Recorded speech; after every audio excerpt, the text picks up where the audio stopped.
부동산 금융시장의 위기를 불러오는 프로젝트 파이낸싱, 이른바 PF 대출의 부실을 막기 위해 정부가 대책을 내놨습니다. 그동안 문제로 지적됐던 시행사의 낮은 자기자본 비율을 선진국 수준인 20% 이상으로 높이기로 했습니다. 박철영 기자입니다. 정부는 오늘 경제장관회의를 열고 부동산 PF 제도 개선 방안을 발표했습니다. 시행사의 낮은 자기자본 비율을 높이는 게 핵심입니다.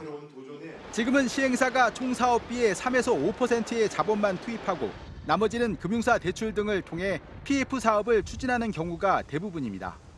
저자본, 고보증 구조여서 사업 여건이 악화되면 시행사와 건설사, 금융사 순으로 연쇄 부실이 이어져 사업이 위기를 맞을 수 있습니다.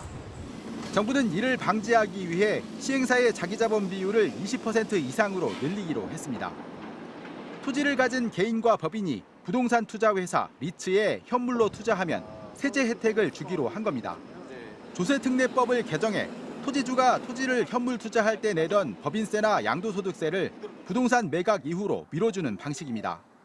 통상 사업비 가운데 20% 이상이 토지 구입비로 쓰이는데 이렇게 하면 지금처럼 사업자가 연 10%대 고금리의 브릿지론 대출을 받아가며 토지를 매입하지 않아도 됩니다.